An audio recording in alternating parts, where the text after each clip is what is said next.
LASIK laser एक प्रक्रिया है जिसमें हम आंख के एक लेयर बनाते हैं जिसे फ्लैप कहते हैं। तो हम फेशियल बाकी हिस्से का नॉर्मल तरीके से कर सकते हैं, लेकिन जो आंख के आसपास का हिस्सा है उसमें फोर्सफुल मल्टी डायरेक्शनल मूवमेंट नहीं करने हैं। आजकल मेकअप इंडस्ट्री में इतना एडवांसमेंट हुआ है कि जो अब मार्केट में बहुत अच्छे ब्रांड के प्रोडक्ट्स अवेलेबल हैं, उनका एक मेनली एक R&D होता है, पूरा रिसर्च एंड डेवलपमेंट वर्क होता है। पार्टिकुलेट फॉर्म में कुछ पार्टिकल्स ऐसा एनवायरनमेंट में उड़ते हैं जो आपकी आंखों में दुष्प्रभाव डाल सकते हैं। मोस्ट ऑफ द क्लाइंटेज का जो मेकअप करते हैं उसमें आपको क्या प्रिकॉशंस लेनी है उनकी नॉर्मल हेल्थ के लिए।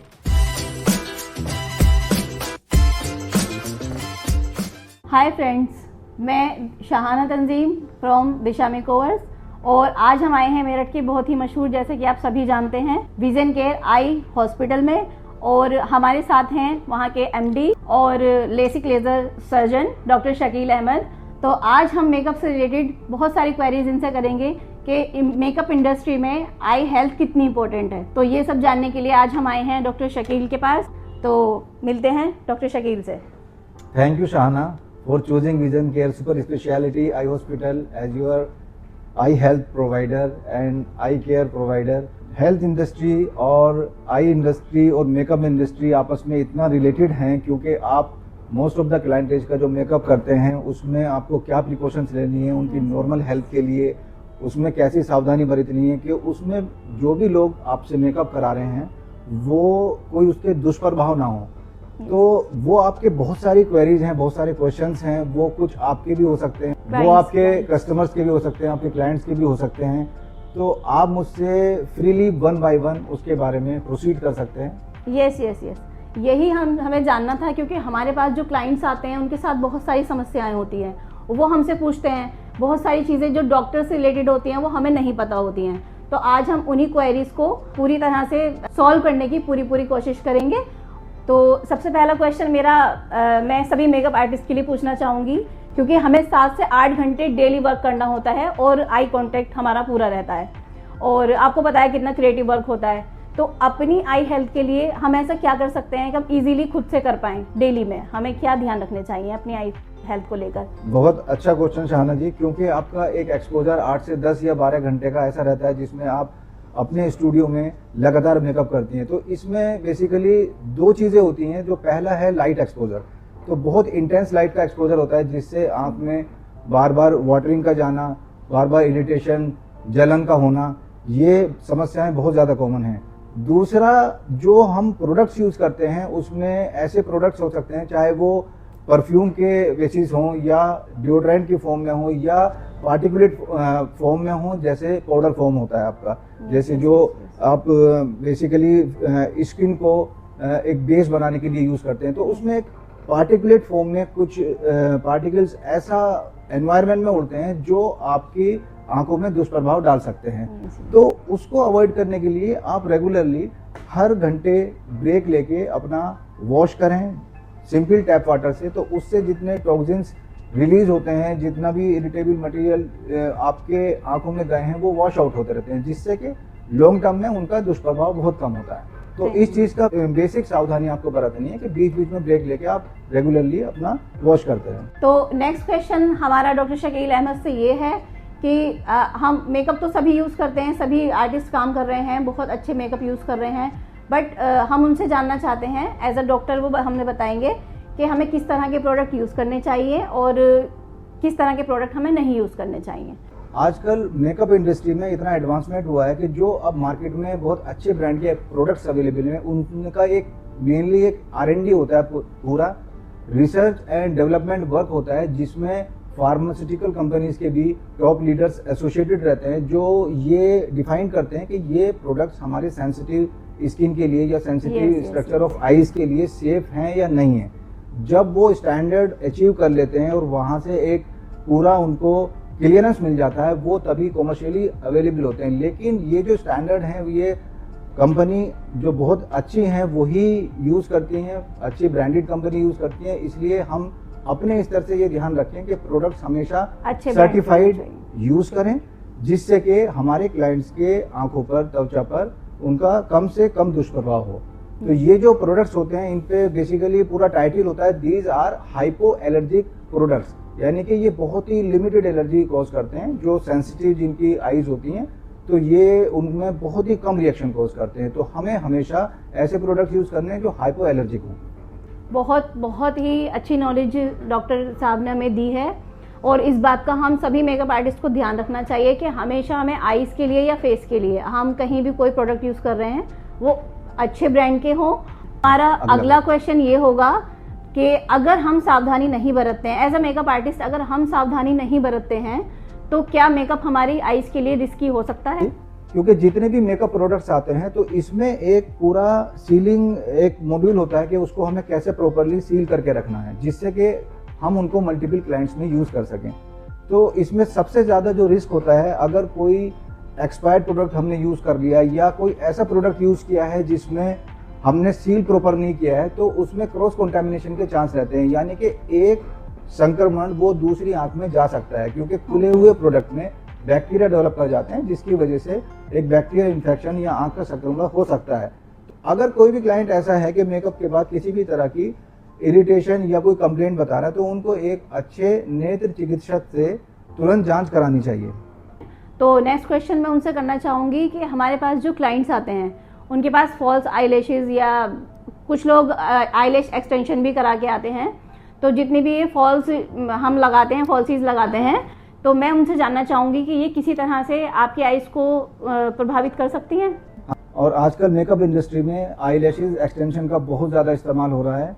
तो इसमें मेनली दो कंपोनेंट होते हैं, एक तो इसका अलाइनमेंट हमें कैसे करना है और जिस ग्लू का हम इसमें इस्तेमाल करते हैं वो हमें कैसे यूज़ करना है। अगर इसका मिस अलाइनमेंट होता है तो उसकी वजह से पुतली में जो आगे की सबसे लूज लेयर होती है जिसे एपिथेलियम बोलते हैं, उसमें हल्की सी खरोंचे या एब्रेजन्स हो सकते हैं जिसकी वजह से इरिटेशन, वाटरिंग, लाली हो जाती है। या अगर अच्छी क्वालिटी का हमने ग्लू इस्तेमाल नहीं किया उसको लगाने के लिए तो उसकी वजह से अलग अलग तरह के संक्रमण, इरिटेशन, रेडनेस, इस तरह के सिम्टम हो सकते हैं। तो बहुत ही अच्छे से ध्यान देने की जरूरत है कि ये दोनों कंपोनेंट पे हमें ध्यान देना है कि एक प्रॉपर उसका अलाइनमेंट हो और अच्छी क्वालिटी का हमें ग्लू इस्तेमाल करना है। ओह, ये सुनने में बहुत डरावना लगता है। और बस अब मैं ये पूछना चाहूँगी कि ये इसको इस्तेमाल करने के लिए जो फॉल्स आई लैशेज़ हैं और आई एक्सटेंशन, जो लैशेज़ एक्सटेंशन जो हम करते हैं, तो उसको सही तरीके से लगाने के लिए हमें क्या सावधानियां बरतनी चाहिए? मैम, इसमें दो ही सावधानी रखने की ज़रूरत है। सबसे पहले जिनसे हम आईलैश एक्सटेंशन लगवा रहे हैं वो सर्टिफाइड कैंडिडेट होना चाहिए। जो भी मेकअप आर्टिस्ट है वो वेल ट्रेंड हो उसके लिए लगाने के लिए, जिससे कि वो उसके दुष्प्रभाव, अगर गलत तरीके से उन्होंने लगाए हैं, उनके दुष्प्रभावों से पूरी तरह से वो उनको जानकारी हो जिससे कि वो उसको सही तरीके से लगाएं। दूसरा ये है कि जो इसमें ग्लू हम इस्तेमाल करते हैं वो मेडिकली टेस्टेड हो और सर्टिफाइड हो मेडिकली पूरी तरह से, और जिसकी वजह से कोई दुष्प्रभाव इसमें पैदा ना हो। बहुत ही बढ़िया सलाह आपने दी है हमें, हम इन चीज़ों का बहुत ज़्यादा ध्यान रखेंगे। तो आज से पहले हमें ये चीज़ें नहीं पता थी, लेकिन अब हम आगे के लिए ये ध्यान रखेंगे कि किस तरह से हमें फॉल्स आईलैशेस अप्लाई करनी है। तो अगला क्वेश्चन मेरा आपसे ये होगा कि जैसे आजकल ना बहुत ज़्यादा क्रिएटिव मेकअप चल रहे हैं, बहुत ज़्यादा क्रिएटिव और ड्रामेटिक आई लुक चल रहे हैं, क्योंकि उसमें कलर्स बहुत ज़्यादा डार्क यूज़ होते हैं, डार्क यूज़ और बहुत ज़्यादा हैवी लाइनर्स उसमें यूज़ किए जाते हैं। तो क्या इसकी वजह से कोई थकान आंखों में या कोई प्रॉब्लम हो सकती है? क्योंकि जो ड्रामेटिक मेकअप है इसमें बहुत ही कंडेंस मटेरियल यूज़ होता है जो मेकअप में आप लोग यूज़ करते हैं। तो जो आईलैशेस में हम लगाते हैं, आईलैशेस के मेनली दो मार्जिन रहते हैं, एक पीछे का मार्जिन होता है, आगे का मार्जिन होता है आईलैशेस से आगे का। तो हमें मोस्ट ऑफ द टाइम ये ध्यान रखना है कि वो आईलैश मार्जिन से पीछे की तरफ ना जाए, क्योंकि पीछे की तरफ हमारे आंखों में बहुत सारी ग्लैंड्स होती हैं जिन्हें म्यूकोर ग्लैंड्स कहते हैं, जो कि एक लुब्रिकेशन वाला द्रव प्रोड्यूस करती हैं जो कि हमारी आंख को ड्राइनेस से बचाता है। तो वो हमें बहुत ही ज़्यादा ध्यान रखना है कि कोई भी मेकअप जो हम आई लैशेस पे इस्तेमाल कर रहे हैं या आई लिड पे यूज़ कर रहे हैं, वाटर लाइन से आगे की तरफ ही इस्तेमाल करें, क्योंकि वो पार्टिकुलेट फॉर्म में होता है। अगर वो किसी फॉर्म में आंख के अंदर जाता है तो वो इरिटेशन, जलन और आगे के ड्राइनेस जैसे सिम्टम पैदा कर सकता है। थैंक यू, बहुत बहुत अच्छी सलाह आपने दी है। और मैं भी ज़्यादातर क्लाइंट्स को ये बोलती हूँ कि आप वाटर लाइन पे ज़्यादा प्रोडक्ट ना लगवाएं। बहुत ही अच्छा आंसर बताया हमें डॉक्टर ने। और अब मैं इनसे ये पूछना चाहूँगी कि अगर हमें ड्रामेटिक लुक क्रिएट करना है या कोई क्रिएटिव लुक क्रिएट करना है, तो उसको क्रिएट करने से पहले हमें क्या सावधानियां बरतनी चाहिए और उसको क्रिएट करने के बाद प्रॉब्लम ना हो वैसी सलाह हमें देंगे डॉक्टर। जो भी आप प्रोडक्ट्स यूज़ करती हैं वो ऑप्थेल्मोलॉजिकली टेस्टेड होने चाहिए और उनका बहुत ही एक पर्सनल हाइजीन के पॉइंट से ध्यान रखना है। जो ब्रशेज यूज़ होते हैं मेकअप में वो रेगुलरली क्लीन आपको रखने चाहिए, जिससे कि उसमें संक्रमण के चांसेस काफ़ी कम हो जाते हैं। तो इस तरह की जो बेसिक सावधानियां हैं अगर आप बरत के चलेंगी तो उसकी वजह से कोई भी दुष्प्रभाव आंखों पे नहीं होगा। जी थैंक यू, बहुत बहुत शुक्रिया। बहुत ही अच्छे आंसर्स हमें डॉक्टर ने दिए हैं। अच्छा डॉक्टर, मेरे पास बहुत सारी बुकिंग्स इस तरह की होती हैं जिनको बहुत मोटा चश्मा लगा हुआ होता है और उनकी बुकिंग्स 4 से 5 महीने पहले मेरे पास हो चुकी होती हैं। तो उनकी कई बारी मुझसे भी वो क्वेरीज करती हैं ये वाली कि मैम अगर हमको लेसिक लेज़र कराना है तो वो कितने दिन पहले कराना चाहिए, क्योंकि प्री ब्राइडल वर्क भी हमारा हो रहा होता है। तो उसके हिसाब से हमको उनको कितना टाइम पहले सर्जरी के लिए एडवाइस करना चाहिए। काफ़ी आपके क्लाइंट्स की ये क्वेरीज रहती हैं कि हमें फाइनल एक डेट है जो हमारी शादी की है और मेकअप हमें कराना है, तो कितने दिन पहले हमें लेसिक करा लेना चाहिए या अपना चश्मा हटवा लेना चाहिए। तो इसका फाइनल आंसर ये है कि क्योंकि जो फाइनल मेकअप आप करते हैं तो उसमें लगभग 4 से 6 हफ्ते पहले उनका फेशियल आप स्टार्ट करते हैं। तो मिनिमम पीरियड जो हमें चाहिए होता है लेसिक लेजर और फाइनल मेकअप में वो लगभग 1.5 से 2 महीने का चाहिए होता है। उससे पहले उनको लेसिक लेजर अपना करा लेना चाहिए।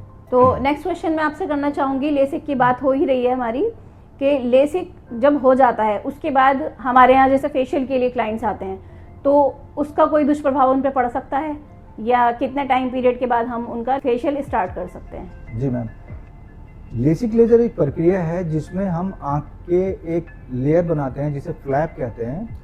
तो इनिशियल डेज में लगभग 4 से 6 हफ्ते में हमें इस चीज़ का ध्यान रखना होता है कि बहुत ज़्यादा फोर्सफुल रबिंग मूवमेंट ना करें। क्योंकि अपने आप में फेशियल एक ऐसी प्रक्रिया है जिसमें मल्टी डायरेक्शनल मूवमेंट्स होते हैं। तो जो भी लोग लेसिक कराते हैं और उसके बाद उन्हें मेकअप कराना होता है तो हम प्रिकॉशन के तौर पे ये बताते हैं उनकी सुरक्षा के लिए कि वो कोई भी ऐसे मूवमेंट ना करें जो बाई डायरेक्शनल या मल्टी डायरेक्शनल हो, इस तरह के मूवमेंट्स ना करें। अगर आपको वो फेशियल उनका करना है तो वो यूनी डायरेक्शनल मूवमेंट होनी चाहिए, खास करके आँख के इस वाले हिस्से में। तो हम फेशियल बाकी हिस्से का नॉर्मल तरीके से कर सकते हैं, लेकिन जो आँख के आसपास का हिस्सा है उसमें फोर्सफुल मल्टी डायरेक्शनल मूवमेंट नहीं करने हैं। उसमें फ्लैप डिस्प्लेसमेंट का चांसेस रहता है इनिशियल डेज में। बाद में 6 हफ्ते के बाद वो सेफ हो जाता है। जी बहुत बहुत अच्छी सलाह हमें मिली है ये और हमारे क्लाइंट्स के लिए बहुत अच्छी सलाह है। तो इस बात का ध्यान रखें कि लेसिक लेज़र और मेकअप में आपको कितना गैप रखना है। अच्छा डॉक्टर, नेक्स्ट क्वेश्चन मेरा ये था कि लेसिक लेज़र के बाद जैसे कोई मेकअप के लिए मेरे पास आता है 2 वीक्स 4 वीक्स बाद भी कोई आता है, तो थोड़ा सा एक प्रिकॉशन एज अ प्रिकॉशन मैं थोड़ा सा पूछना चाहूँगी आपसे, किस तरह के प्रोडक्ट मुझे उसकी आइज़ में लगाने चाहिए? जो वाटर बेस्ड प्रोडक्ट्स होते हैं उनका इस्तेमाल हम सेफली 3 हफ्ते के बाद शुरू कर सकते हैं, लेकिन जो ऑयल बेस्ड प्रोडक्ट्स हैं उनका प्रीफरेबली हमें 6 हफ्ते से पहले इस्तेमाल नहीं करना चाहिए, क्योंकि उनसे इरिटेशन, हल्का सा पुतली में सूजन या उनकी जो ऑयल ग्लैंड्स होती हैं उनका ब्लॉकेज का चांसेस रहता है। तो ऑयल बेस्ड प्रोडक्ट्स हमेशा 6 हफ्ते के बाद इस्तेमाल करना चाहिए और वाटर बेस्ड आप सेफली 3 हफ्ते के बाद कर सकते हैं। अच्छा डॉक्टर, आप मुझे बताइए कि हमारे पास जो क्लाइंट्स आते हैं लेसिक लेज़र जिनका हो चुका होता है, तो क्या वो 1 डे वाले कलर लेंसेज या कोई भी कलर लेंसेज या फॉल्सीज यूज़ कर सकते हैं? ये शाहना जी बहुत इंपॉर्टेंट क्वेश्चन आपने पूछा। हमारे पास भी बहुत ज़्यादा क्वेरीज इस तरह से आती हैं कि जिनकी अभी न्यूली मैरिज होनी होती है तो कितने दिन पहले हम उनका इस्तेमाल कर सकते हैं। जो कलर्ड कॉन्टैक्ट लेंसेज हैं प्रीफरेबली उनको 3 महीने के बाद इस्तेमाल करना चाहिए, क्योंकि जब भी हम लेसिक लेजर प्रक्रिया कराते हैं चश्मा हटाने के लिए तो उसमें कंप्लीट हीलिंग ऑलमोस्ट 3 महीने लेती है नॉर्मल स्टेज में पुतली आने के लिए। तो कभी भी कलर्ड कॉन्टैक्ट लेंस लगाने हैं तो उसमें हमेशा अपने क्लाइंट्स को आपको ये गाइड करना है कि वो 3 महीने के बाद लगा सकते हैं। तो नेक्स्ट क्वेश्चन मेरा एक जनरल सा है बट इम्पोर्टेंट है। तो मैं ये जानना चाहती हूँ जैसे जो ब्राइड्स मेरी लेसिक लेज़र भी कराती हैं और उसके बाद मेकअप भी कराती हैं, तो उसके बाद उनको क्या प्रिकॉशन करने चाहिए, क्या सावधानियाँ बरतनी चाहिए कि वो आगे के लिए उनकी आंखें सुरक्षित रहें? इसके लिए मैं एक बहुत इम्पोर्टेंट अपना एक इंस्ट्रक्शन देना चाहता हूँ ब्राइडल्स के लिए जो लेसिक लेजर के बाद मेकअप कराते हैं। क्योंकि ये मैरिज से एक सभी एसोसिएट रहता है कि वो जो कपल है वो एक हनीमून के लिए जाता है। तो एक मैं अपना पर्सनल एक्सपीरियंस शेयर करना चाहता हूँ कि मेरा एक लेसिक लेजर किया हुआ पेशेंट जो फीमेल कैंडिडेट थी, उन्होंने 3 हफ्ते पहले ही लेसिक लेजर कराया था और उन्होंने स्विमिंग की। स्विमिंग के बाद उनको हल्का सा एब्रेजन हो गया, तो शी वॉज वेरी इरिटेबल और वहीं से उनका कॉल आया। तो एक जनरल इंस्ट्रक्शन है, अगर आपको स्विमिंग करनी है तो वो आपको 6 हफ्ते से पहले नहीं करनी है।